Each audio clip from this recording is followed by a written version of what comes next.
Let's take back to our conversation with the Deputy Director General for Court Services on the roving program of court interpreters. DDG, sorry for the break in transmission there. I was saying, more than the black and white dress code, what actually will elevate the presence of interpreters in a courtroom to a degree that they are professionalized? Yes, indeed, and apologies for being cut off. In addition to the feel and look of the gowns that were actually procured for the interpreters across the country, the department has realized that in as much as some interpreters do possess qualifications, but there are a section of those interpreters who do not have the necessary qualifications.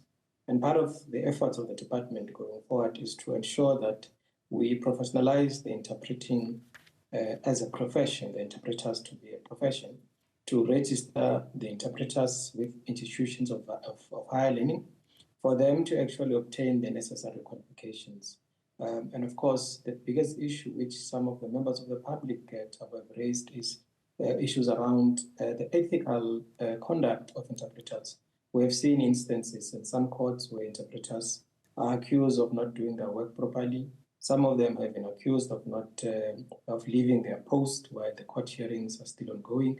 And of course, this then made us as a department to then say, firstly, let's ensure that the gowns are procured for them to be properly dressed like any other professional and practitioner in the court of law. But equally important, how then do we deal with the issues of ethics, as well as improving their level of education, because the skill that they possess is quite important for the proper administration of justice across the country on a daily basis. As you put it, in the past, interpreters would be a no-show in some instances. Court processes would have to be postponed because they say, well, the interpreter didn't show up. Or even more so, there is not enough of them in particular language practices. What are we doing about that? Indeed, Thabo, and it's quite important to indicate that the department has noted the shortage of interpreters across the country. And this, as you're correctly saying, does affect the administration of justice, causing the postponement of matters which involves, in particular, vulnerable persons. The department has, at the present moment, is actually implementing what we call phase 2 of the recruitment process.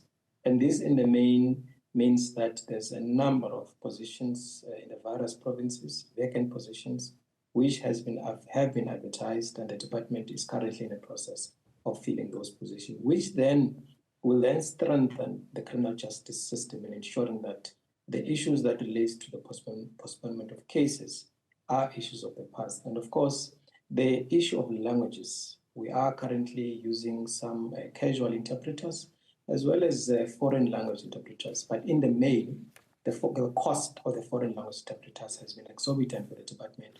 And the department has initiated critical interventions in this regard to reduce the cost exposure for the utilization of our foreign language interpreters. But in the main, we're working on professionalizing the interpreters.